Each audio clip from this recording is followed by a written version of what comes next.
Hello my dear student, Edu Fest channel में आपका स्वागत है। और हम लोग जो है वो स्टार्ट कर रहे हैं वन शॉट लेक्चर्स का, जिसमें आपका जो आपका पहला केमिस्ट्री का जो पहला आपका केमिकल रिएक्शन एंड इक्वेशन है, उसका जो है आपका क्या है वन शॉट वीडियो थोड़ी देर मतलब थोड़ी दिनों में आ जाएगा। अभी हम लोग एसिड बेसिस एंड सॉल्ट का वन शॉट वीडियो लेक्चर जो है पढ़ेंगे। इसमें इस लेक्चर में पूरी वन शॉट में कंप्लीट करेंगे एसिड बेसिस एंड सॉल्ट को, ठीक है।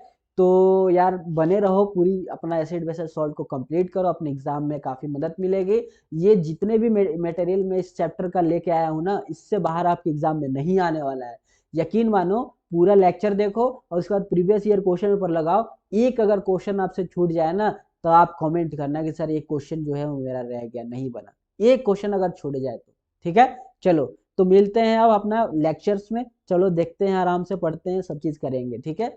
और अपना अगर जो पढ़ चुके हैं वो अपना रिवीजन भी यहाँ पे कर सकते हैं। और हाँ, एक चीज़ और आप याद रखेंगे माय डियर फ्रेंड, ये पूरा जो आपका जो पीडीएफ नोट्स है ये आपको मिल जाएगा, प्रोवाइड करा देंगे। डिस्क्रिप्शन बॉक्स में आप जाके ले लेंगे, या फिर आपको टेलीग्राम चैनल पे ये आपको मिल जाएगा यूडूफेस्ट का, ठीक है।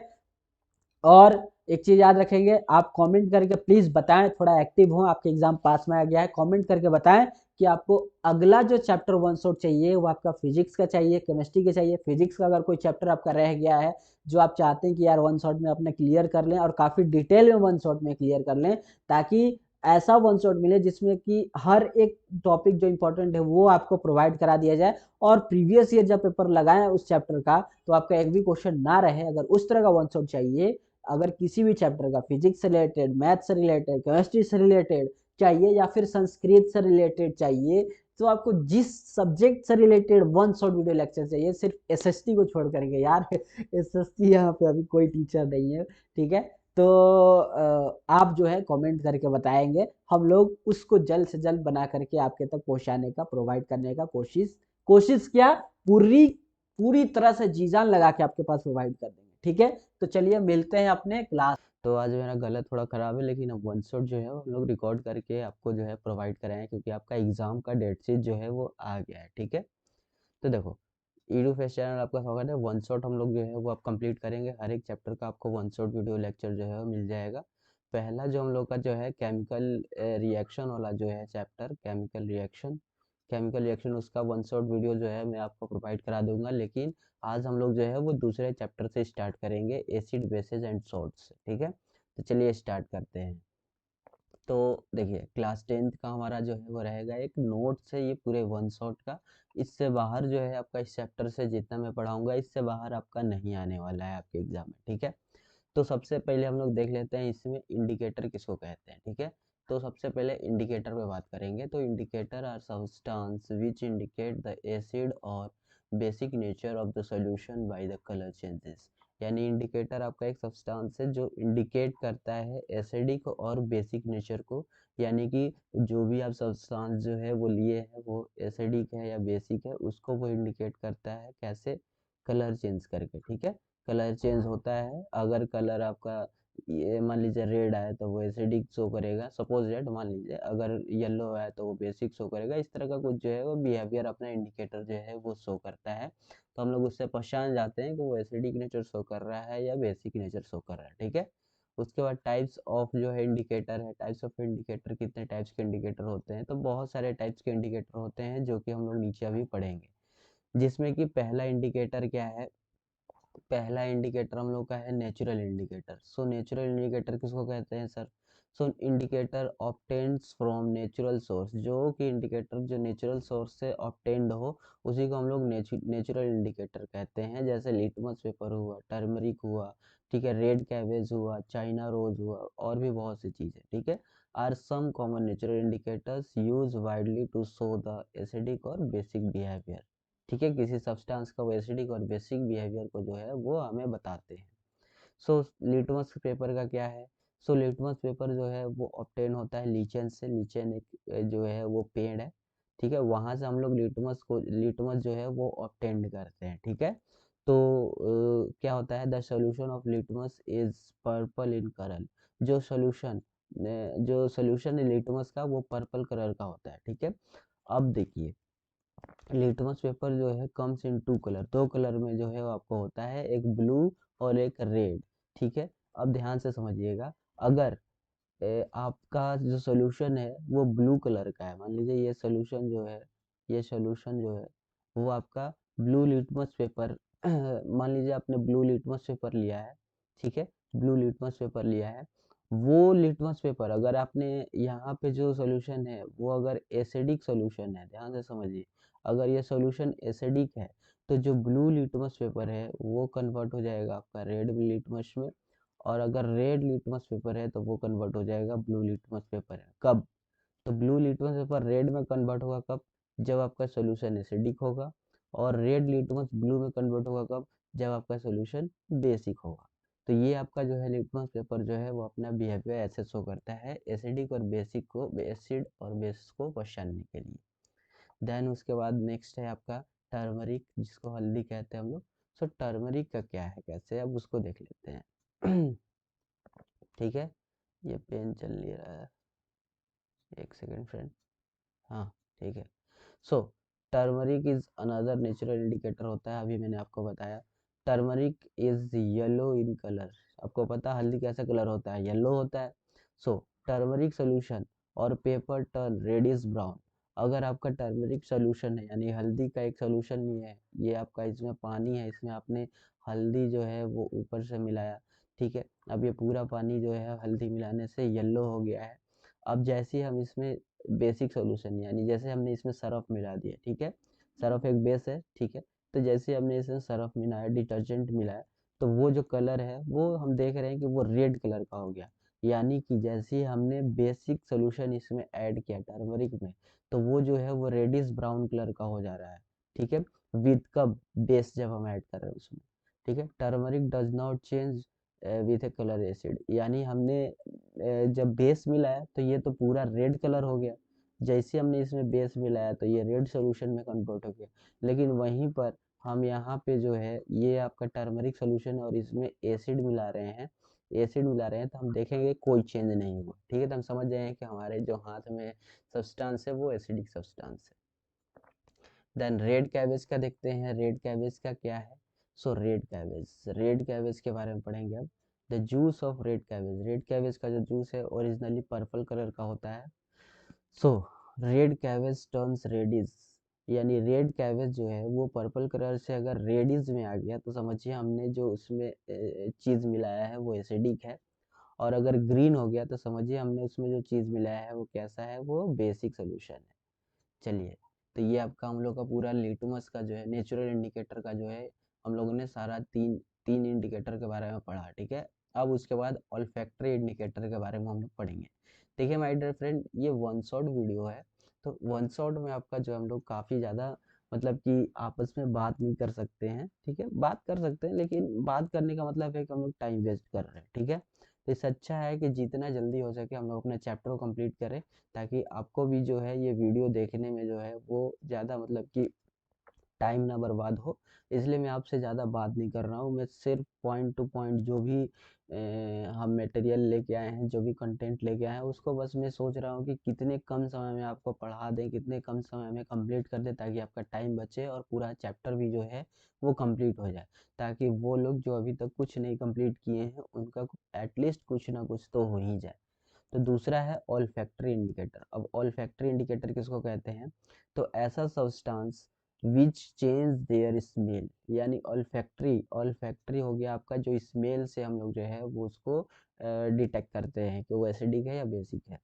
तो ऐसा सब्सटेंस जो चेंज करे अपना स्मेल को, व्हेन, कब, जब हम लोग उसमें मिक्स करें एसिडिक या एसिड या बेस, ठीक है, तो उसको हम लोग ऑल्फैक्टरी इंडिकेटर कहते हैं। जैसे आपका ओनियन, प्याज हुआ, वेनिला, आपका एक होता है जूस टाइप का, वो होता है वेनिला का। तो ये सारे चीज़ें हैं, ठीक है, इसमें जो है वो आपको सारी चीज़ें दिखेंगी। जैसे ओनियन का देखते हैं, तो पेस्ट और juice of onion losses it's smell. अब जैसे ओनियन का आपको स्मेल पता है कैसा होता है। अब अगर हम उसमें कोई चीज़ मिला रहे हैं जिसके कारण कि जो ओनियन का जो स्मेल है वो लॉस हो गया, यानी कि अब ओनियन का स्मेल आ ही नहीं रहा है। तो इसका मतलब हम लोग जो उसमें ऐड किए हैं सब्सटेंस वो कैसा है, वो बेसिक नेचर जो है वो रखता है, यानी वो एक तरह का बेस है।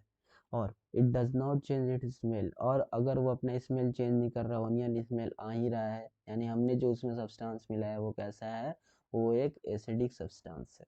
बस यही है। वेनिला का क्या है सर, वेनिला अगर जो स्मेल है वेनिला का वो वेनिस जो है होता है।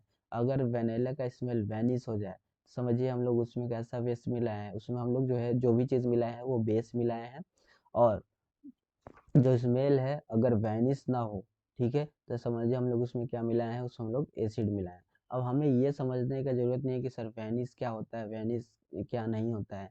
बस आप इतना याद रखिए कि अगर हम लोग उसमें अगर बेस मिला रहे हैं तो वैनिश जो है स्मेल वो अपना दिखाएगा, और अगर हम लोग उसमें एसिड मिला रहे हैं तो वो वैनिश स्मेल नहीं वहाँ पे शो करेगा। बस इतना आपको याद रखना है।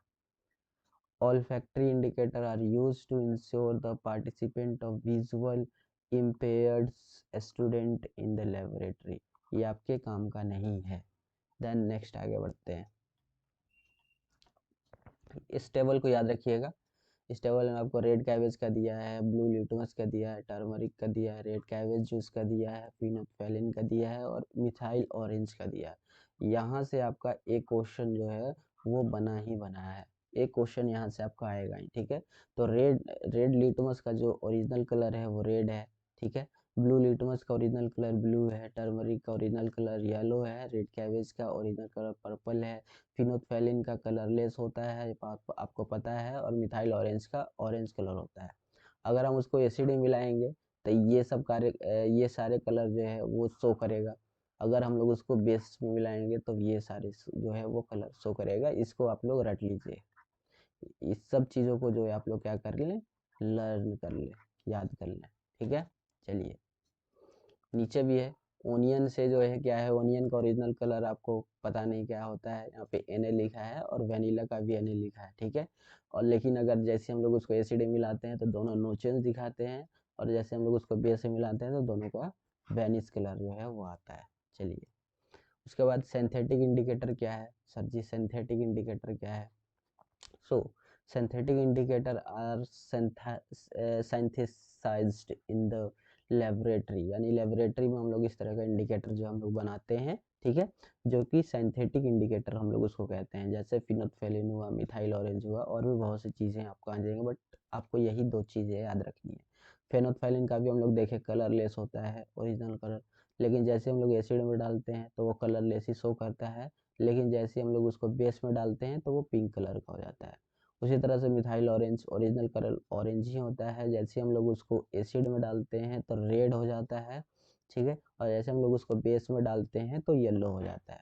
ये चीज़ है आपका सिंथेटिक इंडिकेटर का। देन उसके बाद हम लोग प्रॉपर तरीके से स्टार्ट करेंगे। तो वो जो पीछे जो मैंने एक रिकॉर्डिंग किया उसमें थोड़ा सा मेरा तबीयत जो है वो ख़राब हो गया था, जिसकी वजह से मैं जो है थोड़ा सा अनकंफर्टेबल फील कर रहा था, ठीक है। बट कोई नहीं, अब जो एसिड्स हम लोग पढ़ेंगे वो काफ़ी अच्छे तरीके से पढ़ेंगे। तो जैसे कि मैंने पिछले जो आपका जो रिकॉर्डिंग था उसमें मैंने बताया था आपको कि जितने मटेरियल्स है बहुत मोस्ट इम्पॉर्टेंट मटेरियल्स है। इस इस मटेरियल से अगर आप पढ़ लेते हैं, यानी ये पूरा वीडियो आप देख लेते हैं वन शॉट, तो आपको एसिड बेसिस एंड सॉल्ट से और कहीं से पढ़ने की ज़रूरत नहीं है, ठीक है। तो चलिए स्टार्ट करते हैं अपना एसिड बेसिस एंड सॉल्ट, और यहाँ से अपना जो है वो देखते हैं कि क्या है कैसे है, सारा चीज़ समझते हैं, ठीक है।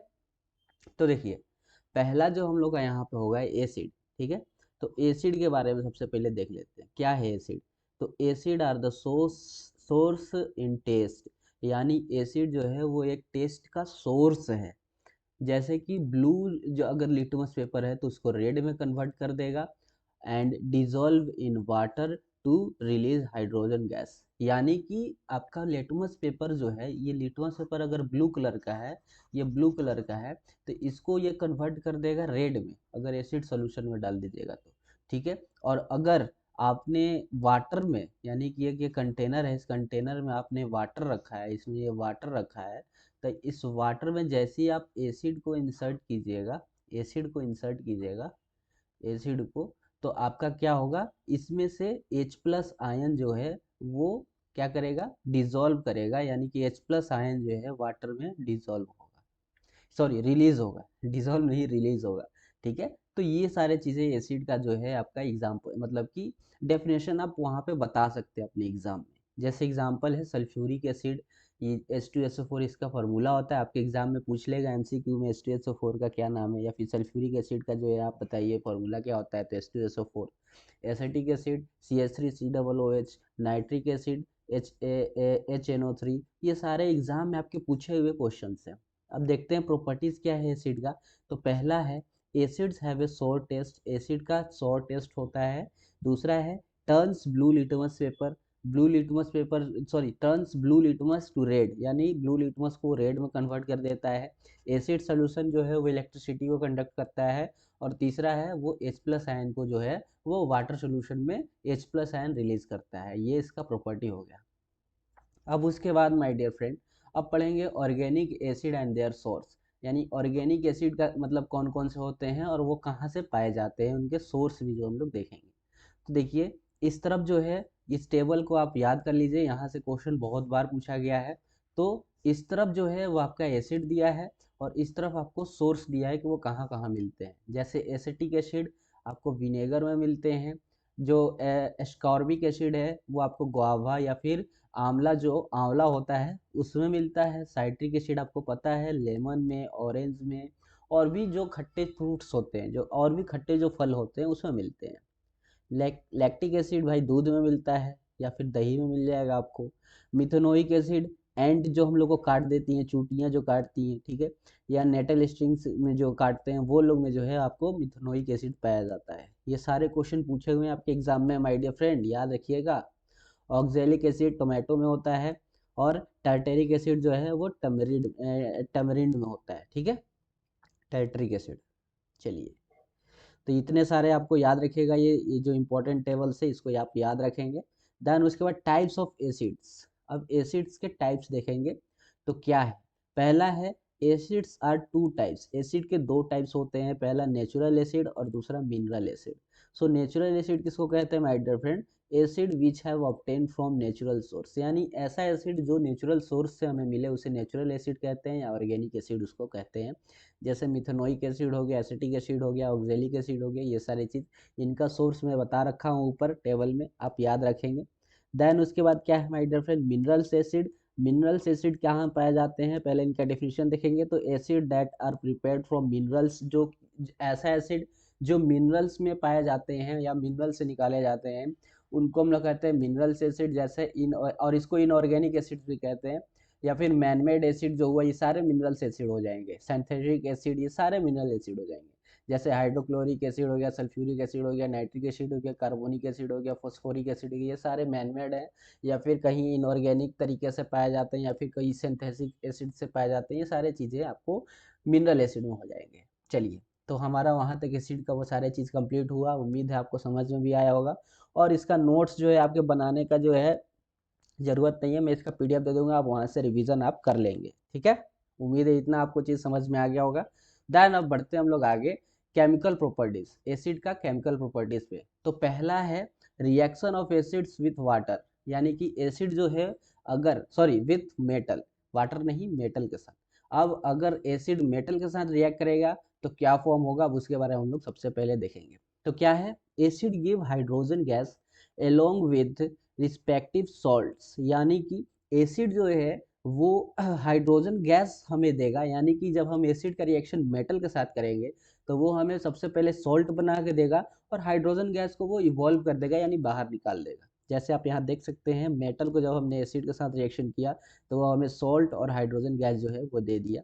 एग्जाम्पल देख लेंगे। तो एग्जाम्पल में हमारा क्या है फ्रेंड, एग्जाम्पल में है सबसे पहले हाइड्रोजन गैस, जैसे हाइड्रोजन गैस हुआ और जिंक क्लोराइड हमने लिया। हाइड्रोजन गैस और जिंक क्लोराइड जो है वो हमने लिया, सॉरी हाइड्रोजन गैस नहीं, ये तो हमारा बन के निकला है ना, sorry sorry my dear friend. हमने जैसे कि हाइड्रोक्लोरिक एसिड और जिंक मेटल लिया, ये देखिए जिंक मेटल है और इधर हाइड्रोक्लोरिक एसिड है। जब हमने इसका रिएक्शन किया तो जिंक क्लोराइड यानी कि एक सॉल्ट हमें मिल गया जिंक क्लोराइड का, और हाइड्रोजन गैस बेचारा बाहर निकल गया। तो ये आपका यहाँ पे रिएक्शन हो गया, reaction of acids with metal. उसी तरह से यहाँ पे देखिए सोडियम का रिएक्शन H2SO4 यानी सल्फ्यूरिक एसिड के साथ किए तो हमें सोडियम सल्फेट मिला जिसको कि हम लोग Na2SO4 कहते हैं, और H2 गैस जो है वो इवॉल्व हो गया। आपके एग्जाम में ऐसे भी क्वेश्चन आ जाएगा कि 2Na प्लस H2SO4 गिब्स, अब कहेगा कि यहाँ पे कौन सा दो प्रोडक्ट फॉर्म होगा, ये हमें बताइए। इस तरह का भी क्वेश्चन आपके एग्जाम में देखने को मिला है, तो आप इसको याद रखेंगे। चलिए द नेक्स्ट नेक्स्ट क्या है, बहुत मेहनत लगता है भाई साहब वन शॉट वीडियो बनाने में। नेक्स्ट है हमारा test of hydrogen gas. Hydrogen gas कैसे निकलता है, कैसे पहचानते हैं, उसके बारे में क्या टेस्ट है, उसके बारे में हम लोग समझेंगे। सारा चीज आपको पढ़ा देंगे, इस चैप्टर से जितने भी इंपॉर्टेंट क्वेश्चन है सब चीज पढ़ेंगे हम लोग, ठीक है। तो बस आपसे सिर्फ यही है कि आप चैनल को सब्सक्राइब करें, लाइक करें, शेयर करें, और अपने जो भी जूनियर दोस्त हैं उनको बताएं कि देखो यहाँ यार वन शॉट आता है, काफ़ी अच्छे क्वेश्चन जो है काफ़ी अच्छे तरीके से पढ़ाए जाते हैं। तो आप वहाँ अपने जूनियर जो भी दोस्त है, भाई है, उनको आप बता सकते हैं। देन नेक्स्ट है, हम लोग पढ़ते हैं हाइड्रोजन गैस का टेस्ट क्या है।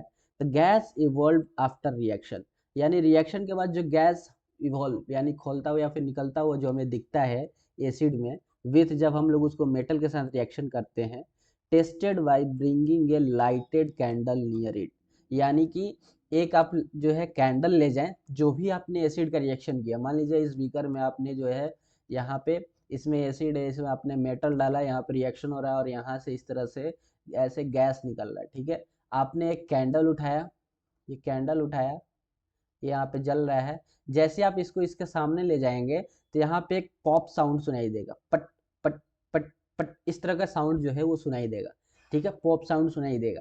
तो हम कंफर्म हो जाएंगे कि वहां से जो गैस निकल रहा है वो हाइड्रोजन गैस ही निकल रहा है, ठीक है। तो इसका क्या मतलब हुआ कि पॉप साउंड अगर निकले तो हम समझ आए कि वो कौन सा गैस है, वो हाइड्रोजन गैस है। ये टेस्ट है हाइड्रोजन गैस का। देन नेक्स्ट देखते हैं, नेक्स्ट क्या है, सेकेंड रिएक्शन क्या है एसिड का। तो एसिड जब रिएक्शन करेगा मेटल कार्बोनेट, मेटल कार्बोनेट का मतलब क्या होता है माय डियर फ्रेंड, जल्दी बताइए। यानी कि अगर यहाँ पे कोई मेटल है और इसके साथ CO3 यानी कार्बोनेट जो है वो जुड़ा हुआ है, मेटल कार्बोनेट हो जाएगा। तो मेटल जब रिएक्शन करे मेटल कार्बोनेट के साथ, सॉरी एसिड जब रिएक्शन करे मेटल कार्बोनेट के साथ, यानी एसिड जब रिएक्शन करे मेटल कार्बोनेट के साथ, तो वो होता है reaction of acid with metal carbonate. तो यानी कि जैसे कि यहाँ पे मेटल कार्बोनेट हो जाएगा और इसको एसिड के साथ रिएक्शन करेंगे तब भी हमें सॉल्ट देगा। अब इस बार कार्बन डाइऑक्साइड गैस निकलेगा और वाटर भी निकलेगा साथ में, ठीक है। नीचे रिएक्शन आप देख सकते हैं कि जब हमने सोडियम कार्बोनेट लिया और HCl के साथ यानी कि हाइड्रोक्लोरिक एसिड के साथ रिएक्शन किया, तो सोडियम क्लोराइड निकला, यहाँ पे कार्बन डाइऑक्साइड गैस निकला और वाटर निकला, ठीक है। तो ये आप रिएक्शन देख सकते हैं, रिएक्शन को याद रखेंगे, आपके एग्जाम में पूछ देता है। देन नेक्स्ट है कैल्शियम कार्बोनेट को जब हमने सल्फ्यूरिक एसिड के साथ किया तो कैल्शियम सल्फेट मिला, कार्बन डाइऑक्साइड मिला एंड वाटर यहाँ पे आपको मिल गया। नेक्स्ट रिएक्शन है नाइट्रिक एसिड के साथ जो है हमने सोडियम कार्बोनेट का किया तो सोडियम नाइट्रेट मिला, वाटर मिला एंड कार्बन डाइऑक्साइड जो है आपको यहाँ पे निकल गया, ठीक है। तो ये सारी चीज़ें, अभी भी थोड़ा सा तबीयत मेरा सही नहीं है लेकिन मैं कोशिश कर रहा हूँ आपके साथ मिलजुल के अच्छी तरीके से कंप्लीट करने को इस सेशन को, ठीक है। चलो, तो थर्ड वाला क्या है, थर्ड वाला देखेंगे। थर्ड है reaction of acids with hydrogen carbonate. अब तो हमने मेटल कार्बोनेट के साथ रिएक्शन किया एसिड का, अब हाइड्रोजन कार्बोनेट के साथ हम लोग रिएक्शन करेंगे। हाइड्रोजन कार्बोनेट को हम लोग बाई कार्बोनेट से बोलते हैं। हाइड्रोजन कार्बोनेट का मतलब ये है कि मेटल तो रहेगा ही रहेगा, उसके साथ साथ हाइड्रोजन कार्बोनेट यानी HCO3 भी जो है वो लगा रहेगा, ठीक है। तो उसको कहते हैं हाइड्रोजन कार्बोनेट या फिर बाई कार्बोनेट। जैसे यहाँ पे इस एसिड का रिएक्शन मेटल हाइड्रोजन कार्बोनेट के साथ किया तब भी सॉल्ट मिला, कार्बन डाइऑक्साइड गैस मिला एंड देन वाटर मिला, यही है सिंपल सा। जैसे सोडियम बाई कार्बोनेट या फिर सोडियम हाइड्रोजन कार्बोनेट का रिएक्शन किया सल्फ्यूरिक एसिड के साथ तो सोडियम क्लोराइड मिल गया यानी सॉल्ट मिल गया, कार्बन डाइऑक्साइड गैस मिल गया और वाटर हमको मिल गया। तो जैसे हमने हाइड्रोजन का टेस्ट किया था उसी तरह से अब हम लोग बहुत कार्बन डाइऑक्साइड गैस सुन रहे हैं, तो अब कार्बन डाइऑक्साइड गैस को भी पहचानने का तरीका अब हम लोग देख लेते हैं कि क्या है कैसे है। So carbon dioxide turns lime water milky, यानी कार्बन डाइऑक्साइड गैस जो है जो लाइम वाटर होता है, ठीक है, जो चूने का जो वाटर होता है लाइम वाटर, अगर हम उसमें से कार्बन डाइऑक्साइड गैस को पास करें ना तो मिल्की कलर में उसको जो है उस वाटर को जो है क्या कर देगा, चेंज कर देगा, मिल्की कलर में जो है उस वाटर को चेंज कर देगा, ठीक है।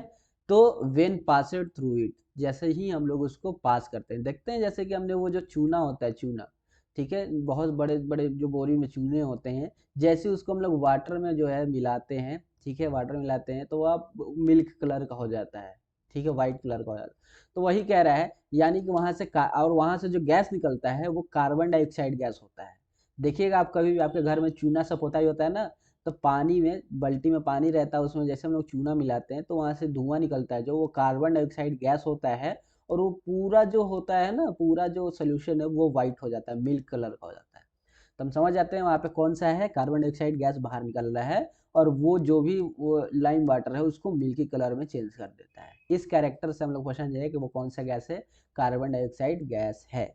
जैसे नीचे देखते हैं, नीचे क्या है सर, नीचे कैल्शियम हाइड्रोक्साइड है जिसको CaOH होल्टाइज कहते हैं, ठीक है, एंड कार्बन डाइऑक्साइड गैस जो है हम लोग उसमें ऐड कर रहे हैं, तो हमें जो है क्या मिल रहा है, हमें कैल्शियम कार्बोनेट जो मिल्की कलर का होता है, CaCO3 इसका फॉर्मूला है, कैल्शियम कार्बोनेट आप एग्जाम में आया हुआ है, कैल्शियम कार्बोनेट का फॉर्मूला क्या होता है या फिर CaCO3 का नाम क्या है, ठीक है, ये चीज़ आपके एग्जाम में आया हुआ है, और वाटर जो है वो निकल जाता है बाहर। अब कैल्शियम कार्बोनेट का, जब हम लोग कैल्शियम कार्बोनेट में जब कार्बन डाइऑक्साइड गैस और वाटर जब हम लोग मिक्स करते हैं तो एक सोल्यूशन बहुत बढ़िया मिलता है जिसको हम लोग कैल्शियम हाइड्रोजन कार्बोनेट कहते हैं, यानी CaHCO3 और ट्वाइस जो है एक्वा सोल्यूशन में हमें मिल जाता है, ठीक है, यही चीज़ तो है, बस सिंपल सा।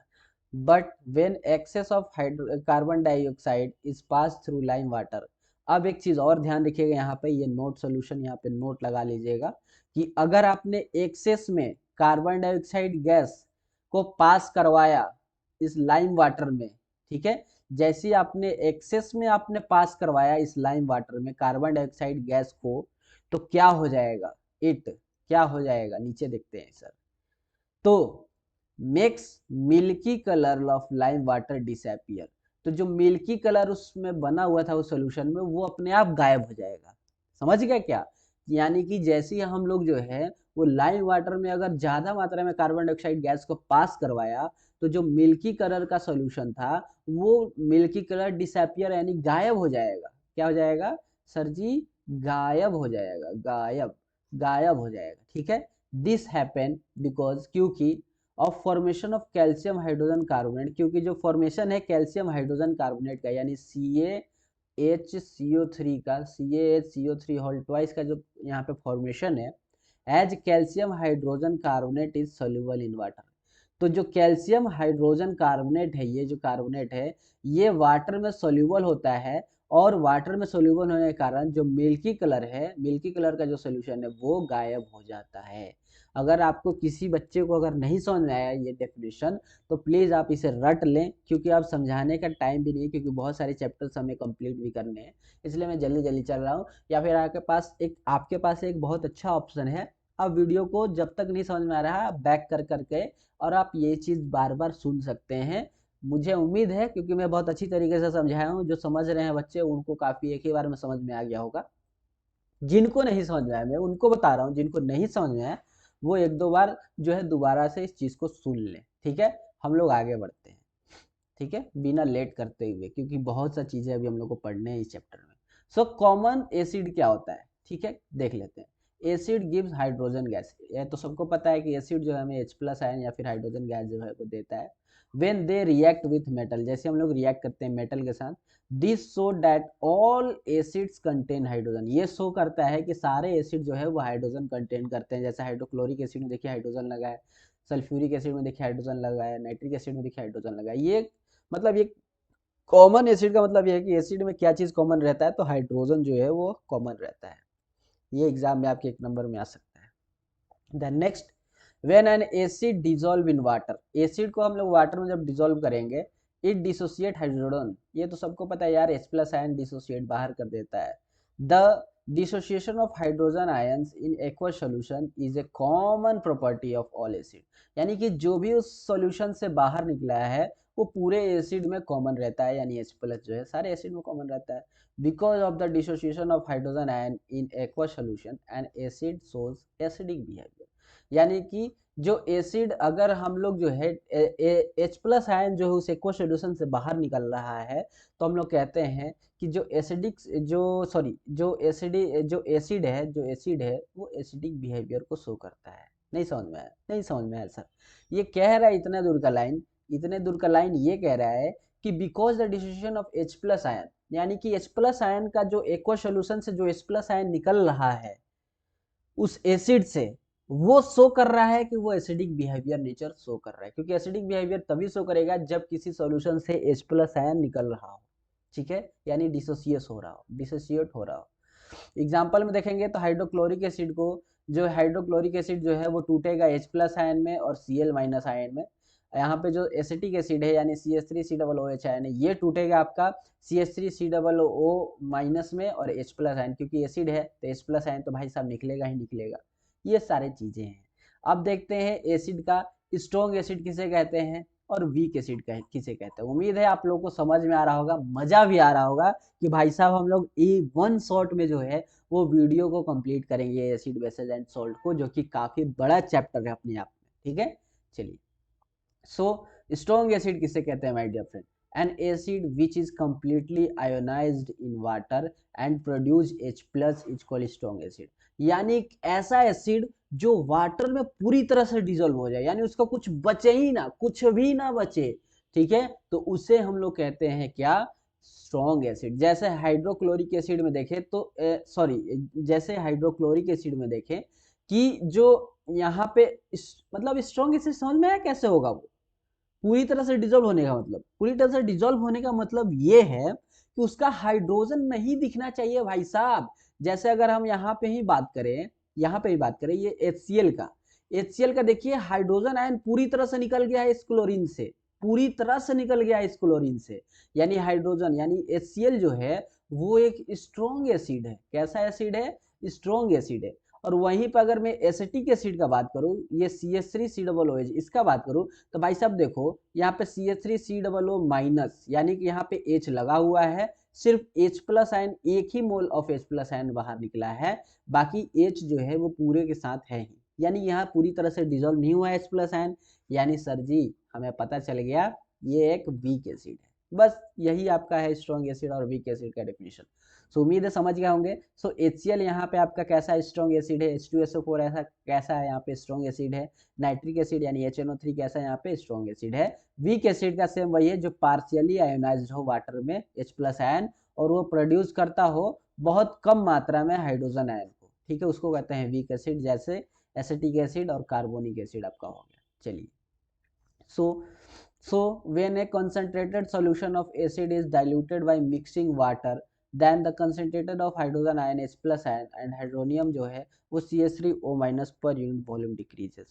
वही कह रहा है कि अगर वाटर में मिक्स करें एसिड को तो H प्लस आयन या फिर हाइड्रोनियम आयन जो है वो डिक्रीज होता चला जाता है, यानी क्योंकि भाई घुल रहा है वाटर में तो कम तो होने ही लगेगा H प्लस आयन या फिर हाइड्रोनियम आयन। अब एक चीज याद रखिएगा, ये आपके एग्जाम में पूछ देगा हाइड्रोनियम आयन का आपका क्या कहते हैं फॉर्मूला, तो याद रखेंगे हाइड्रोनियम आयन मतलब हो गया, हाइड्रोनियम का मतलब तो H3O हो गया, आयन लगा है यानी माइनस साइन लगा है, तो हाइड्रोनियम आयन ये हो जाएगा। चलिए, तो आपका यहाँ पे एसिड का हम लोगों ने कंप्लीट किया सारा चीज, कैरेक्टरिस्टिक सब चीज। अब बारी हमारा बेस का, तो बेस को देखते हैं और बेस का समझते हैं क्या है कैसे। चलिए माय डियर फ्रेंड, चलते हैं भाइयों बहनों, आगे बढ़ते हैं। सो बेसिस किसको कहते हैं?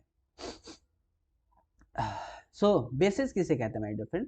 बेस जो है उसका टेस्ट बीटर होता है, टेस्ट उसका बीटर होता है, सॉपी टच होता है यानी सिल्पी सिल्पी टाइप का लगता है, और रेड लिटमस को जो है वो ब्लू में कन्वर्ट कर देता है, जस्ट उल्टा है एसिड का। ठीक है, और ये हाइड्रोक्साइड आयन यानी कि OH माइनस आयन देता है, एसिड तो H प्लस आयन देता है और बेस जो है वो OH माइनस आयन देता है। ये चीज आप याद रखेंगे एक्वा सोल्यूशन यानी वाटर सोल्यूशन।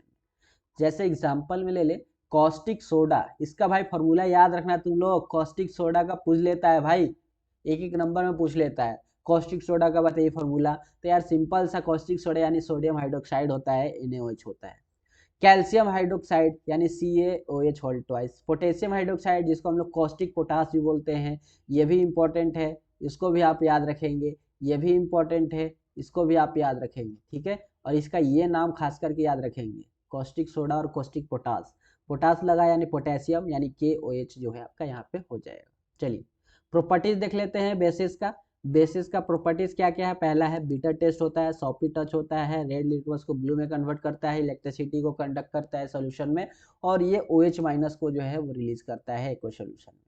टाइप्स देख लेते हैं बेसिस का क्या क्या टाइप्स है। तो bases are the two types, दो टाइप्स के होते हैं, एक वाटर सोल्यूबल होता है और एक वाटर इनसोल्यूबल होता है।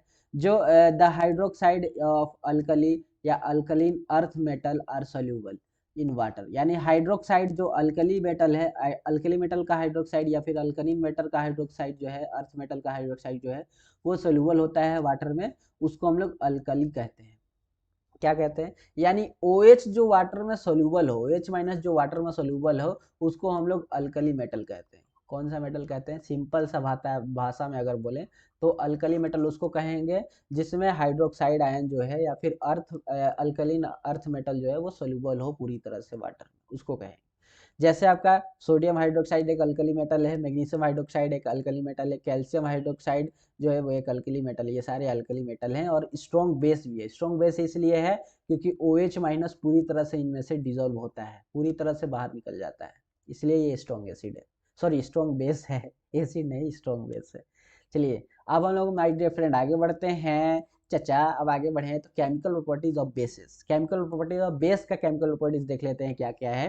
पहला है reaction of base with metal, metal के साथ करेगा तो क्या होगा, यानी कि बेस ऑफ मेटल, यानी बेस कह लीजिए या फिर अल्कली कह लीजिए, बात तो सेम है। उसको जब हम लोग मेटल के साथ करेंगे रिएक्शन तो सॉल्ट और हाइड्रोजन गैस जो है वो हमें देगा। जैसे एग्जांपल यहाँ पे देख सकते हैं, सोडियम हाइड्रोक्साइड का रिएक्शन जिंक के साथ हम लोगों ने किया तो सोडियम जिंकेट बना एंड हाइड्रोजन गैस बना। ये चीज आप याद रखेंगे, सोडियम जिंकेट का फॉर्मूला Na2ZnO2 होता है।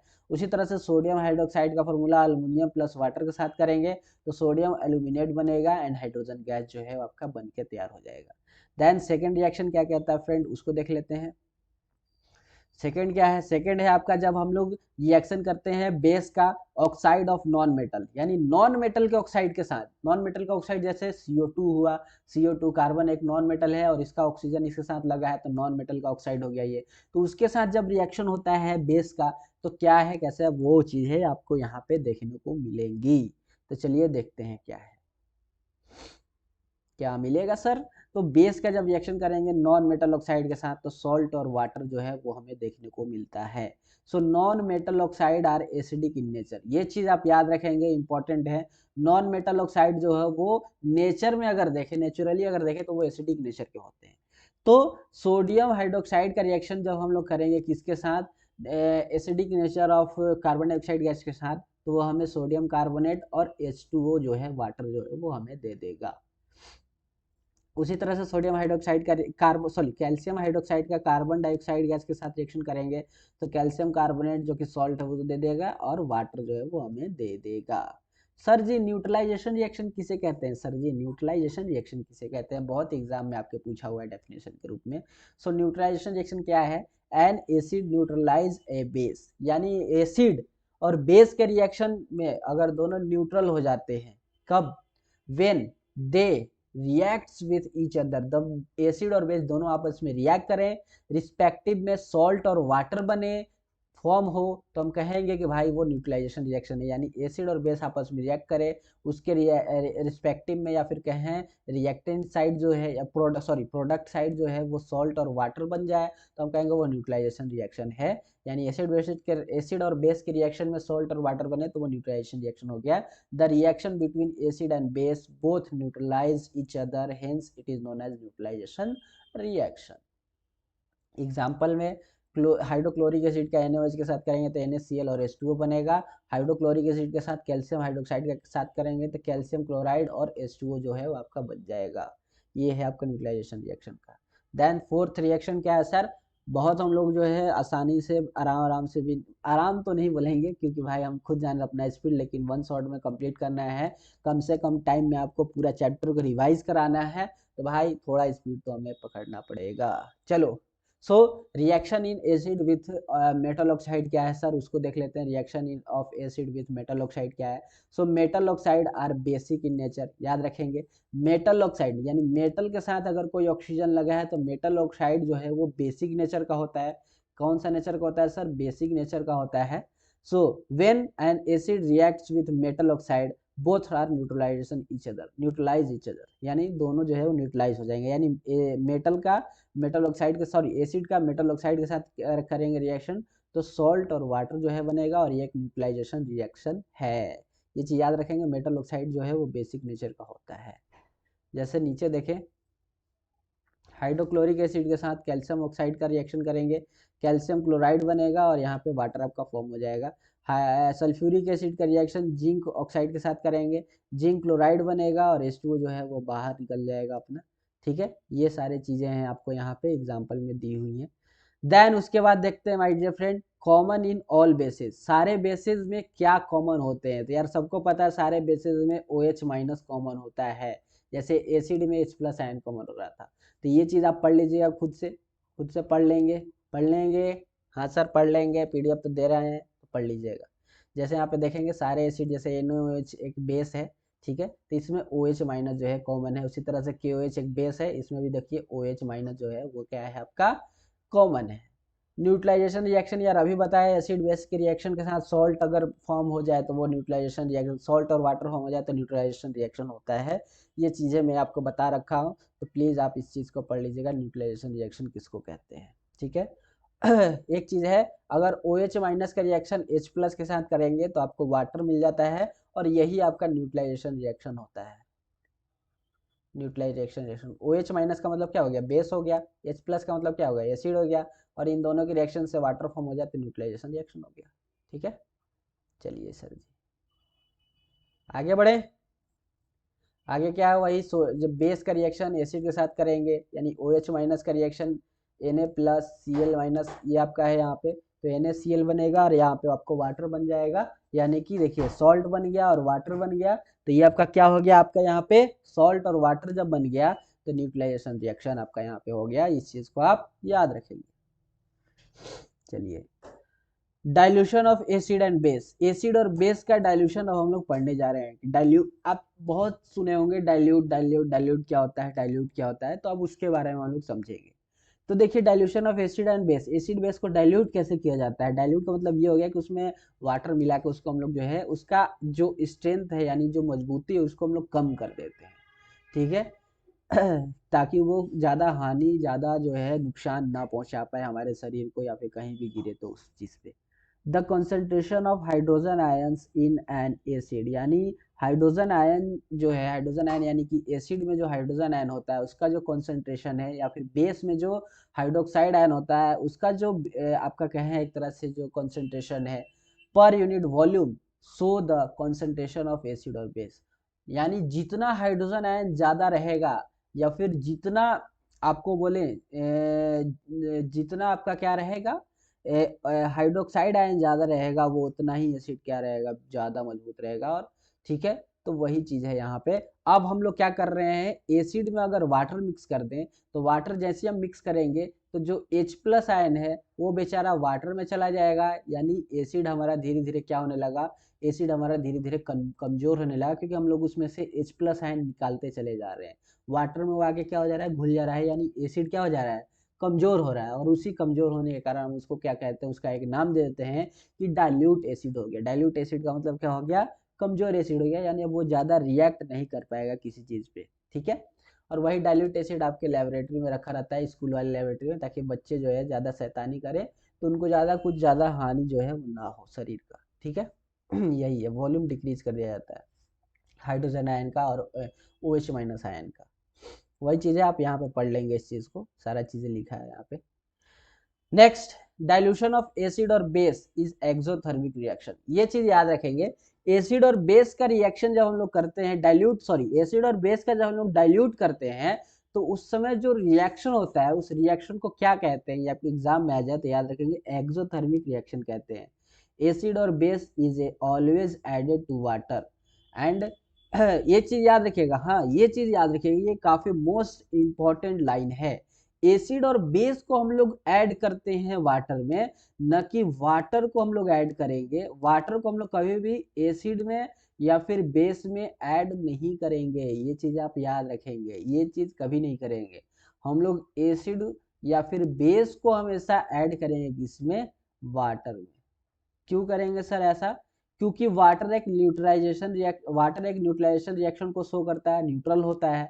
तो एसिड काफी हाई पावर का होता है, तो एसिड का एक एक बूंद, यानी जैसे जैसे हम डालते चले जाएंगे वाटर में, वाटर उसको न्यूट्रलाइज करता चला जाएगा, तो ज्यादा जो है वहां पे मतलब कि ज्यादा ब्लास्ट होने का या फिर ज्यादा नुकसान होने का जो है वहां पे दिक्कत नहीं रहेगा, काफ़ी आराम से ये रिएक्शन हो जाएगा, क्योंकि वाटर न्यूट्रलाइज करता चला जाएगा एसिड को, या फिर बेस भी अगर हम इसमें ऐड करें तो न्यूट्रलाइज करता चला जाएगा।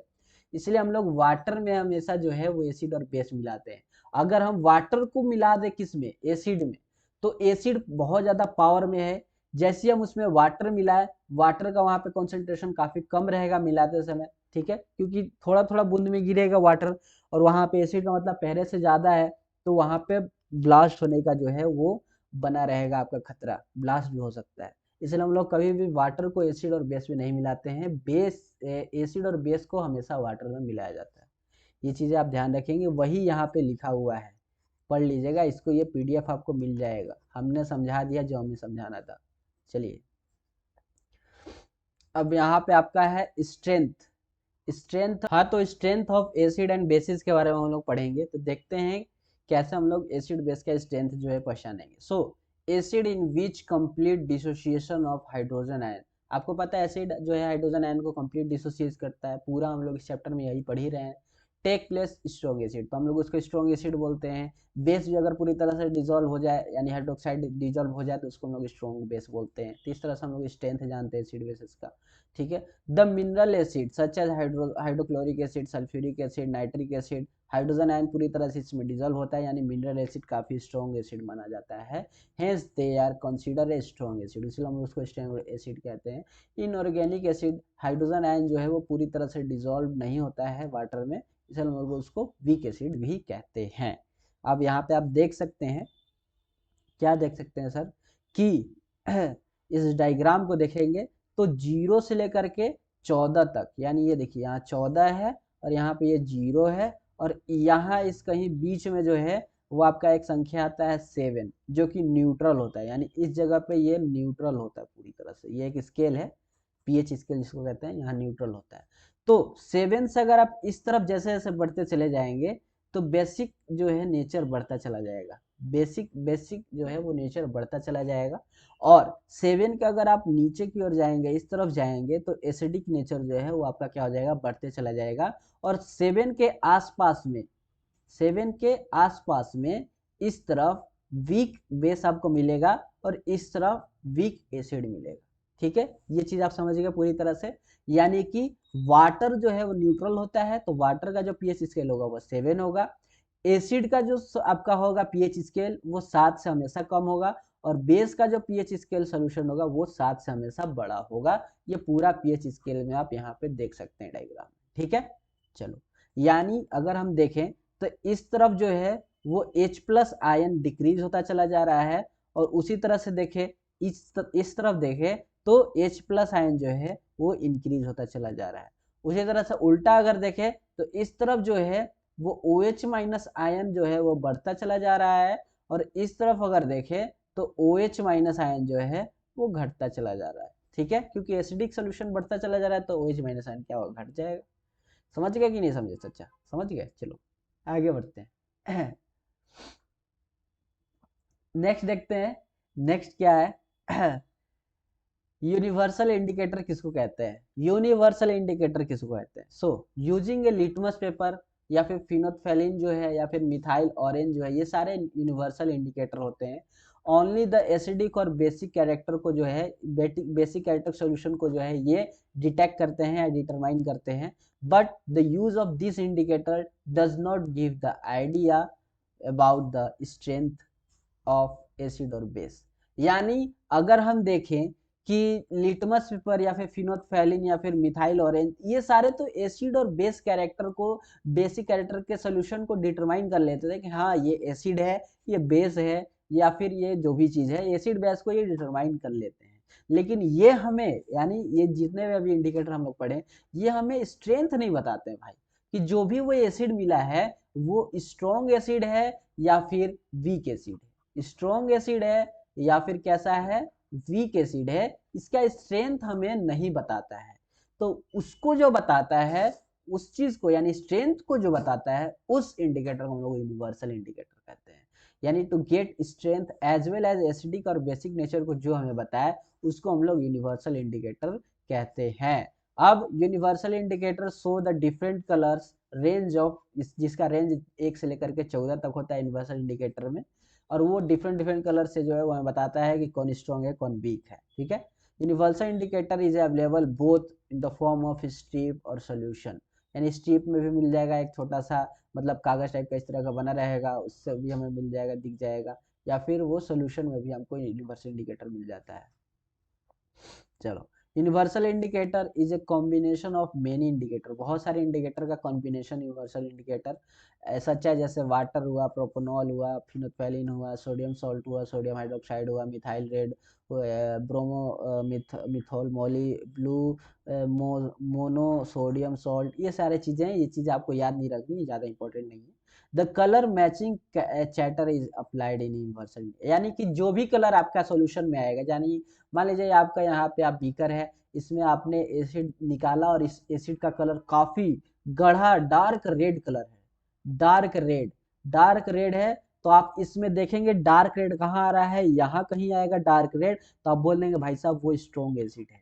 तो इस तरह से हम लोग पहचानेंगे, और यही जो आपका यहाँ पे है डिफरेंट डिफरेंट कलर का, ये आपको दिख रहा होगा इस फिगर में, ब्लैक एंड व्हाइट है तो पता नहीं चल रहा है, लेकिन आप यूनिवर्सल इंडिकेटर नेट पे गूगल पे सर्च करेंगे तो आपको दिख जाएगा, तो वही आपका यूनिवर्सल इंडिकेटर होता है, और उससे हम लोग पहचान जाते हैं स्ट्रेंथ एसिड और बेस का, ठीक है। तो आप समझ लेंगे, अब आप तो समझ ही गए होंगे यार, छोटे बच्चे आप थोड़ी हैं। चलो, अब पीएच के बारे में, पीएच स्केल के बारे में कुछ थोड़ा बहुत जान लेते हैं। So pH value of source different colour role of the everyday life में पीएच वैल्यूज का डिफरेंट कलर हम लोग सोर्स करते हैं, क्या क्या है, पहला देख लेते हैं। पहला है pH in our digestive system में पीएच का क्या रोल है उसको देख लेते हैं। डाइल्यूट HCl यानी हाइड्रोक्लोरिक एसिड डाइल्यूट में, देखिए यहाँ पे डाइल्यूट लगा है, यानी वाटर जो है इसमें मिला हुआ है पहले से। सो डाइल्यूट HCl जो है वो हेल्प करता है डाइजेस्ट करने में फूड को, ठीक है, इन आवर स्टोमच में, यानी एक्सेस हो जाता है अगर एसिड हमारे स्टोमच में, ठीक है, तो वो एसिडिटी का कारण बन जाता है, और उसको पचाने के लिए हम लोग क्या यूज करते हैं, डाइल्यूट HCl का एक कोई भी पाउडर या फिर जो भी चीज़ है हम लोग उसको यूज करते हैं। सो जिसको कि हम लोग क्या कहते हैं, एंटा एसिड भी कहते हैं, जिसमें मैग्नीशियम हाइड्रोक्साइड जैसे हो गया, ये सारे चीज इसको इज नोन एज, इसको हम लोग मिल्क ऑफ मैग्नीशिया भी कहते हैं, याद रखिएगा आपके क्वेश्चन पूछा हुआ है। मिल्क ऑफ मैग्नीशिया जो है वो किसको कहते हैं, तो मैग्नीशियम हाइड्रोक्साइड को कहते हैं। एंड सोडियम हाइड्रोक्साइड हो गया बेकिंग सोडा जिसको कहते हैं, याद रखिएगा, सोडियम हाइड्रोक्साइड जिसको बेकिंग सोडा कहते हैं, ये सारे चीज जो है वो न्यूट्रलाइज करने के लिए है अगर आपके पेट में एक्सेस एसिड हो जाए तो। ये हो गया आपका पहला pH in our digestive system.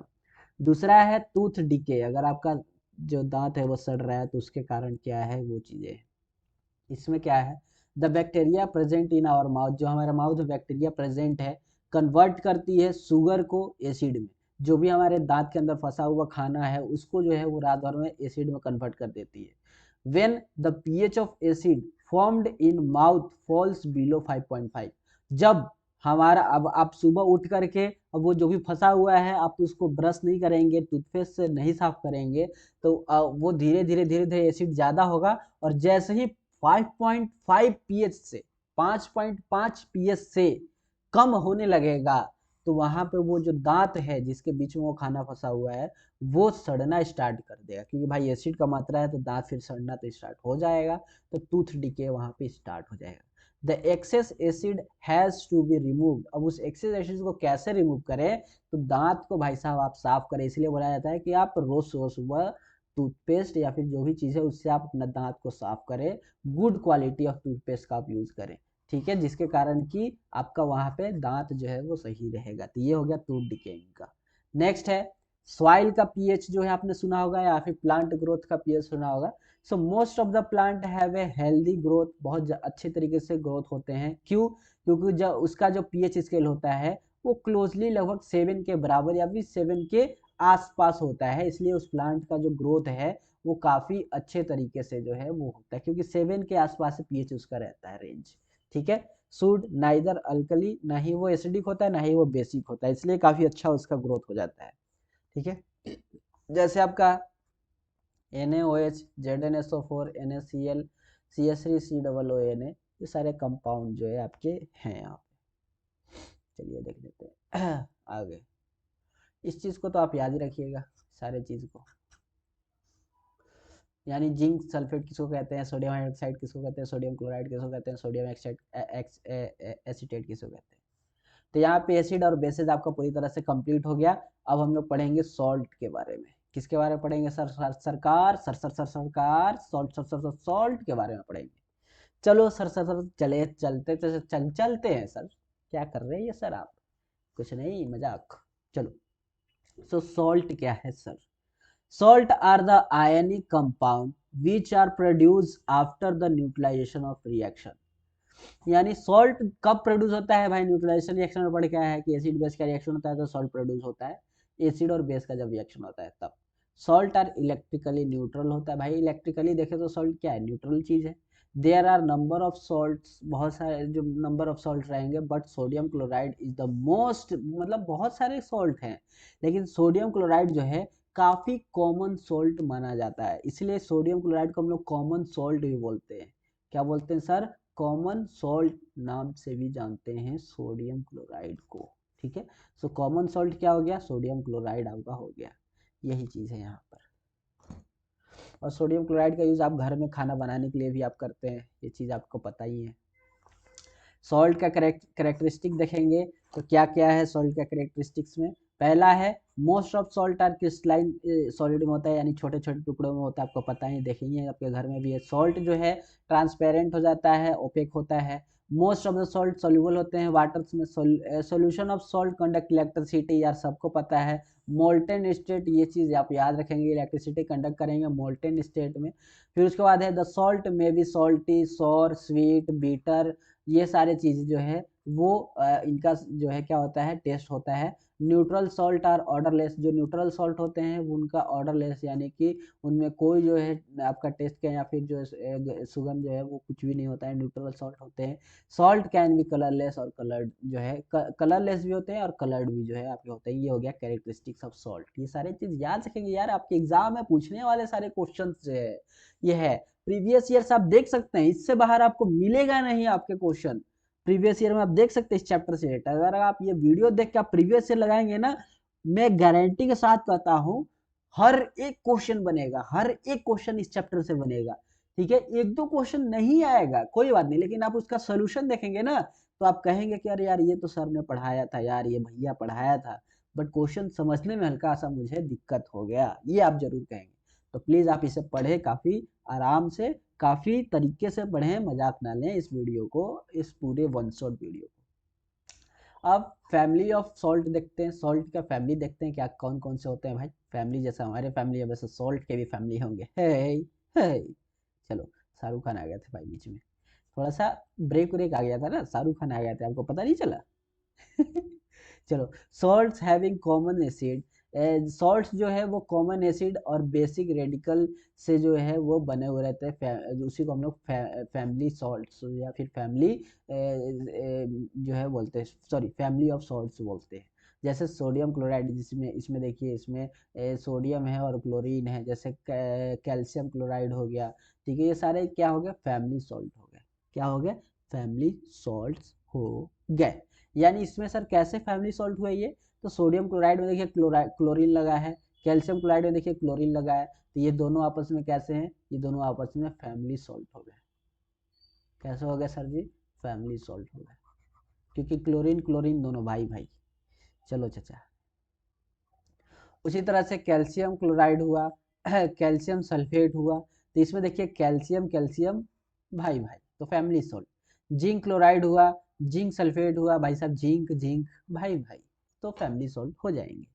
Then next ये क्या हो रहा है चाचा? नेक्स्ट क्या है चाचा? नेक्स्ट पढ़ने वाले हैं न्यूट्रल, एसिडिक और बेसिक सॉल्ट के बारे में, यानी कैरेक्टरिस्टिक्स एक तरह से बोले सॉल्ट का हम लोग पढ़ने जा रहे हैं। तो पहला है न्यूट्रल सॉल्ट, किसको कहते हैं? जिसका पीएच जो है वो इक्वल टू 7 हो, उसको हम लोग क्या कहेंगे? न्यूट्रल सॉल्ट जो है वो कहेंगे। यानी salt produce because reaction between strong acid and strong base are neutral in nature. So जैसे सोडियम क्लोराइड हुआ, सोडियम सल्फेट हुआ, सोडियम पोटेशियम क्लोराइड हुआ, ये सारी चीज़ें न्यूट्रल सॉल्ट होती हैं, इनका पीएच जो है लगभग 7, लगभग क्या इज इक्वल टू 7 होता ही है। ठीक है, सोडियम क्लोराइड इसका कुछ रिएक्शन कैसे ये फॉर्म होता है उसके बारे में यहाँ बताया है। तो सोडियम हाइड्रोक्साइड और HCl का जब हम लोग रिएक्शन करते हैं तो सोडियम क्लोराइड और वाटर जो है यहाँ पे फॉर्म होता है। इस तरह से सोडियम क्लोराइड जो है वो बनता है। उसी तरह से सोडियम सल्फेट कैसे बनता है, तो सोडियम हाइड्रोक्साइड का रिएक्शन जब हम लोग सल्फ्यूरिक एसिड के साथ करते हैं तो सोडियम सल्फेट और वाटर जो है वो बन जाता है। उसी तरह से पोटेशियम क्लोराइड कैसे बनता है, तो पोटेशियम हाइड्रोक्साइड और हाइड्रोक्लोरिक एसिड का रिएक्शन करते हैं तो पोटेशियम क्लोराइड और वाटर जो है वो आपका बन जाता है। चलो, ये तो आपका कंप्लीट हुआ। दूसरा, एसिडिक सॉल्ट किसे कहते हैं वो देख लेते हैं। तो एसिडिक सॉल्ट कैसे होगा सर, तो स्ट्रॉन्ग एसिड और वीक बेस का जब हम लोग रिएक्शन करेंगे, स्ट्रॉन्ग एसिड, ध्यान से सुनेंगे, स्ट्रॉन्ग एसिड और वीक बेस का जब हम लोग रिएक्शन करेंगे तो भाई साहब वहाँ पे एसिडिक सॉल्ट फॉर्म हो जाएगा। एसिडिक सॉल्ट इसलिए फॉर्म होगा क्योंकि भाई ये जो एसिड है वो स्ट्रॉन्ग है तो इस वीक बेस को दबा देगा, इसलिए इसका नाम पड़ेगा एसिडिक सॉल्ट। यानी स्ट्रॉन्ग एसिड का रिएक्शन जब वीक बेस के साथ करेंगे तो वहाँ पे कौन सा फॉर्म होगा, वो एसिडिक सॉल्ट फॉर्म होगा। यानी जिसका पीएच जो है, जिसका पीएच वैल्यू जो है वो 7 से क्या हो, लोअर हो, यानी 7 से कम हो, तो वहाँ पे एसिडिक सॉल्ट वो होता है। जैसे एमोनियम सल्फेट हुआ, एमोनियम क्लोराइड हुआ, ये सारे एसिडिक सॉल्ट हैं। चलो, एमोनियम हाइड्रोक्साइड का रिएक्शन हाइड्रोक्लोरिक के साथ करेंगे तो एमोनियम क्लोराइड बनेगा और वाटर बनेगा। एमोनियम हाइड्रोक्साइड जो है ये एक वीक बेस होता है जिसमें हाइड्रोक्साइड पूरी तरह से डिजोल्व नहीं हो पाता है एक्वस सॉल्यूशन में, इसलिए ये वीक बेस है। उसी तरह से एमोनियम हाइड्रोक्साइड का रिएक्शन जब हम लोग सल्फ्यूरिक एसिड के साथ करेंगे तो एमोनियम सल्फेट बनेगा और वाटर यहाँ पे बन जाएगा। ये आपका हुआ यहाँ पे complete. Then next, basic salt किसको कहते हैं भाई, बेसिक सॉल्ट, तो salt which formed after reaction between weak base. अब आपको पता है भाई बेसिक सॉल्ट है यानी यहाँ पे एसिड वीक होगा और बेस जो है वो स्ट्रॉन्ग होगा, तभी वो बेसिक सॉल्ट वहाँ पे बनेगा। जैसे सोडियम कार्बोनेट वहाँ है तो वो आपका बेसिक सॉल्ट है, सोडियम एसीटेट बेसिक सॉल्ट है। कैसे हुआ, तो कार्बोनिक एसिड का रिएक्शन जब हम लोग सोडियम हाइड्रोक्साइड के साथ किए तो सोडियम कार्बोनेट बना और वाटर यहाँ पे बन गया। उसी तरह से एसिटिक रिएक्शन, एसिटिक एसिड जो काफ़ी वीक एसिड है उसका रिएक्शन सोडियम हाइड्रोक्साइड के साथ कहेंगे काफ़ी स्ट्रॉन्ग बेस है तो यहाँ पे बनेगा सोडियम एसीटेट, फार्मूला याद रखेंगे, इंपॉर्टेंट है भाई साहब, इंपॉर्टेंट है, और वाटर यहाँ पे बन जाएगा। ये है आपके पूरा यहाँ पे चीज़ है। अब कुछ देख लेते हैं causes of formation of acidic, basic and neutral salt. क्या जो है कारण होगा, क्या काउजेज होगा, अब उसके बारे में थोड़ा बहुत पढ़ लेते हैं। When a strong acid react with weak base the base is unable to fully neutralize the acid. यानी जब हम लोग स्ट्रॉन्ग एसिड का रिएक्शन करेंगे वीक बेस के साथ तो जो बेस है वो अनएबल है, यानी कि वो बेचारा, क्योंकि यहाँ पे क्या है वीक बेस है तो ये जो बेस है बेचारा पूरी तरह से कहें तो अब मतलब कि इसके अंदर उतनी क्षमता नहीं है कि वो एसिड को न्यूट्रलाइज कर पाए, इसलिए थोड़ा बहुत एसिड का मात्रा बच जाता है, इसलिए हम लोग उसको एसिडिक सॉल्ट कह देते हैं या एसिडिक सॉल्ट वहाँ पे फॉर्म हो जाता है। उसी तरह से स्ट्रॉन्ग बेस का रिएक्शन करेंगे वीक एसिड के साथ तो भाई एसिड यहाँ पे वीक है तो एसिड का उतना हिम्मत नहीं है कि वो बेस को डिजोल्व कर पाए और न्यूट्रलाइजेशन रिएक्शन कर पाए, इसलिए वहाँ पे बेस का मतलब हल्का सा बेस का मात्रा रह जाता है, इसलिए उसको वहाँ पे बेसिक सॉल्ट फॉर्म हो जाता है। समझ गए होंगे कारण। और न्यूट्रलाइजेशन में तो समझ ही गए कि भाई एसिड और बेस दोनों स्ट्रॉन्ग हो गए या फिर दोनों वीक ही वीक होंगे तो वहाँ पे न्यूट्रलाइजेशन जो है सॉल्ट फॉर्म हो जाता है। चलो, पीएच वैल्यू ऑफ सॉल्ट पता है सबको, अगर इक्वल टू 7 है, ठीक है, तो उसको न्यूट्रल सॉल्ट कहेंगे। एसिडिक सॉल्ट का लेस होना चाहिए 7 से और बेसिक सॉल्ट का 7 से ज़्यादा होना चाहिए। सबको पता है भाई साहब, सबको पता है ना। चलो, अब कुछ इंपॉर्टेंट केमिकल कंपाउंड्स को जो है वो पढ़ लेते हैं। जैसे पहला कॉमन सॉल्ट है, इसके बारे में पढ़ लेते हैं। कॉमन सॉल्ट वही NaCl जिसको सोडियम क्लोराइड बोलते हैं। सो सोडियम क्लोराइड जिसको NaCl is also known as common salt या फिर इसको टेबल सॉल्ट भी बोलते हैं, याद रखेंगे जो भी अंडरलाइन कर रहे हैं। Formed after the reaction between, कब ये फॉर्म होता है, जब सोडियम हाइड्रोक्साइड के रिएक्शन हाइड्रोक्लोरिक एसिड के साथ करते हैं तब। और ये एक न्यूट्रल सॉल्ट है, ये भी चीज याद रखेंगे, जिसका पीएच वैल्यू अबाउट 7 होता है। Sodium chloride is used enhance the taste of food में यूज होता है सोडियम क्लोराइड, ठीक है, यूज होता है। और sodium chloride is used in manufacturing of many chemicals, sodium chloride का यूज होता है बहुत सारे केमिकल्स को बनाने में भी। देन नेक्स्ट है आपका सोडियम हाइड्रोक्साइड कैसे फॉर्म होता है उसके बारे में। सोडियम हाइड्रोक्साइड एक स्ट्रॉन्ग बेस है, ये जो है इसको हम लोग कॉस्टिक सोडा ही बोलते हैं।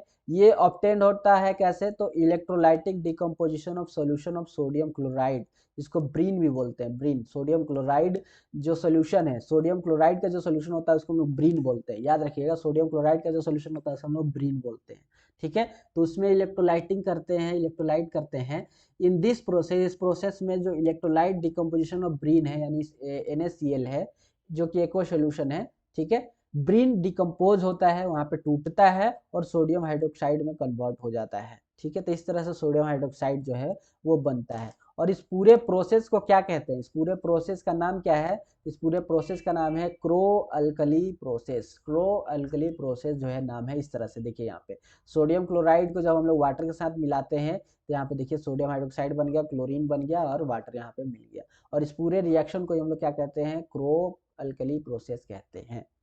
अब नेक्स्ट आगे देखते हैं भाई साहब, use of product after electrolytic of brine. Brine का क्या यूज है उसके बारे में। तो ब्रीन में आपका हाइड्रोजन गैस फॉर्म हो रहा है, इसका यूज हो जाता है फ्यूल बनाने में। मरगरीन, क्या है, मरगरीन, मरीन यहाँ पे होगा, मरीन में, in making of ammonia fertilizer के लिए। ठीक है, क्लोरीन का क्या यूज होता है, ये देखिए यहाँ पे जो ब्रीन में आपका तीन चीज बन रहा है ना, एक बन रहा है क्लोरीन, एक बन रहा है H2 और एक यहाँ पे सोडियम हाइड्रोक्साइड बन रहा है। तो हाइड्रोजन का तो समझ लिए। क्लोरीन का यूज है कि वाटर ट्रीटमेंट में, वाटर को साफ करने के लिए, manufacturing of PVC pipe, disinfectant के लिए, CFC के लिए, पेस्टिसाइड्स के लिए, ये सारी चीज में क्लोरीन का यूज हम लोग कर लेते हैं। और इसका यूज होता है मैन्युफैक्चरिंग करने के लिए ब्लीचिंग पाउडर और हाइड्रोक्लोरिक एसिड को। और सोडियम हाइड्रोक्साइड का क्या यूज होता है, तो सोडियम हाइड्रोक्साइड का यूज होता है डिक्रीजेज ऑफ मेटल, मेटल में डिग्रीजिंग करने के लिए, मैन्युफैक्चर करने के लिए, paper, shop, detergent, artificial fibres, bleach, ये सब चीज बनाने के लिए हम लोग सोडियम हाइड्रोक्साइड का यूज कर लेते हैं। ब्लीचिंग पाउडर का भाई फॉर्मूला याद रखना भाई, कृपया करके याद रखना, CaOCl2 होता है। और इसका नाम जो है क्या होता है, क्लोरीन ऑफ लाइम भी इसका नाम होता है, याद रखेंगे। येलोइश वाइट कलर का होता है ये। Bleaching powder is easily identify of strong smell, काफ़ी स्ट्रॉन्ग इसका स्मेल होता है, क्लोरीन जो है इसमें रहता है। तो ठीक है, इसको हम लोग आसानी से जो है क्या कर सकते हैं, आइडेंटिफाई कर सकते हैं। कैल्शियम कैसे बनता है, तो कैल्शियम हाइड्रोक्साइड का रिएक्शन यानी स्केल्ड लाइम, जिसको कैल्शियम हाइड्रोक्साइड का नाम याद रखिएगा, स्केल्ड लाइम होता है। इसका रिएक्शन जब क्लोरीन के साथ करते हैं तो ब्लीचिंग पाउडर यहाँ पे फॉर्म हो जाता है। ठीक है, एक और solution of bleaching powder is basic in nature, basic nature का होता है यहाँ पे आपका bleaching powder.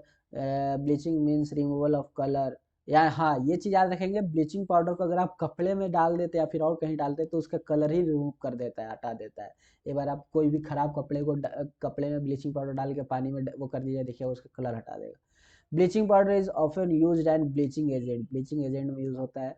It works to oxidant, oxidant की तरह। Chlorine in bleaching powder is responsible for bleaching effect. बस हो गया, इतना इंपॉर्टेंट था ब्लीचिंग पाउडर।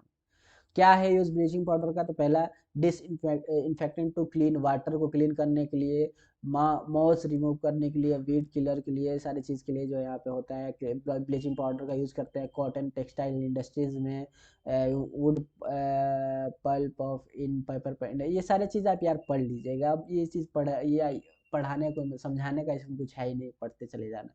तो ये चीज़ आप पढ़ लीजिएगा। बेकिंग सोडा का देख लीजिए, बेकिंग सोडा का आप यहाँ पे फॉर्मूला आप याद रखिएगा। Important products can be obtain by the by product of crow alkali process, आप समझ ही गए क्या होता है, मैंने आपको समझा रखा है। तो ये सारे चीज़ आप पढ़ लेंगे, इसका PDF जो है वो मैं आपको दे दूंगा। ब्रेड सोडा, कुकिंग सोडा, ये सब में जो है आपका यूज़ होता है आपका बेकिंग सोडा, ब्रेड व्रेड बनाने में, केक वेक बनाने में, ये सारी चीज़ में यूज़ होता है।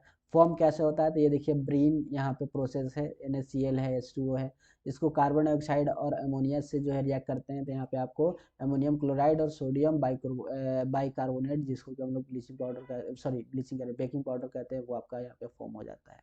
ठीक है, यही चीज़ है, आप इसको याद रखेंगे। सोडियम बाइकार्बोनेट का यहाँ पे आप सारा यूजेस दिया हुआ है, आप इन चीज़ों को पढ़ लेंगे, इसका PDF मैं आपको दे दूंगा। यूज़ क्या है बेकिंग सोडा का, केक बनाने में है, वही चीज़ यहाँ पे दिया होगा, एंटासिड के लिए, ये सारी चीज़ें आप यहाँ पे दिया होगा। ठीक है, बेकिंग पाउडर का भी मैंने समझाया आपको क्या है कैसे, तो ये सारे चीज़ अब यहाँ पे आप देख लेंगे एक बार। ठीक है, समझ गए चचा। ये पूरा PDF मैं आपको प्रोवाइड करा दूंगा कि अब ये जहाँ ये जो भी चीज़ है आप इसको एक बार पढ़ लेंगे आसानी से, तो आपको सब चीज़ जो है समझ में आए। काफ़ी इजी भाषा में जो है वो लिखा हुआ है, ठीक है। वास्टर क्रिस्टलाइन, अब यहाँ पे पीओपी आ रहा है, प्लास्टर ऑफ पेरिस अब जो है आप यहाँ पे आ रहा है। तीन चीज को याद रखिएगा, ये फॉर्मूला आप याद रखेंगे पूछ लेता है, ठीक है। इस चीज को आप याद रखेंगे पूछ लेता है। बाकी ये सारा चीज़ हम लोग पढ़ चुके हैं ऑर्गेनिक के बारे में, ये सारा चीज़ स्ट्रॉन्ग एसिड बेक एसिड, ये सारा चीज़ एसिड के बारे में सब चीज़ पढ़ चुके हैं। अब यहाँ पे एक तरह से रिवीजन आपका करा रहा है ये, ठीक है। ये रिवीजन का सारा चीज़ दिया हुआ है, ये सारा हम लोग पढ़ चुके हैं। अब यहाँ पर रिवीजन आपका ये करा रहा है, ये सारा रिएक्शन वेक्शन सब हम लोग पढ़ चुके हैं, अब ये रिवीजन हो रहा है यहाँ पे। सो यहाँ पे आपका ये पूरा चैप्टर जो है वो कंप्लीट होता है। तो कैसा लगा आपको acid basis salt one shot video, आप हमें बताएंगे। तो मिलते हैं नेक्स्ट क्लास में। नेक्स्ट क्लास में आप प्लीज़ कमेंट करके बताइए, नेक्स्ट क्लास में आपको फिजिक्स से रिलेटेड अगर कोई चैप्टर आपका बच गया है उसका वन शॉट चाहिए, या फिर केमिस्ट्री से ही रिलेटेड आपका कोई चैप्टर बच गया है उसका वन शॉट चाहिए, या फिर मैथ से रिलेटेड अगर कोई चैप्टर बच गया है उसका वन शॉट चाहिए, तो आप कमेंट करेंगे, कमेंट करके बताएंगे। मैं उसका जल्द से जल्द वन शॉट वीडियो लेक्चर बना करके प्रोवाइड करा दूंगा आपको, ताकि आपके एग्जाम में काफ़ी ज़्यादा हेल्पफुल हो, काफ़ी ज़्यादा मदद करे वो आपका, ठीक है। तो मिलते हैं नेक्स्ट क्लास में, तब तक के लिए जय हिंद जय भारत। इसी तरह से पढ़ाई करते रहिए आप। All the very best. Bye bye friend.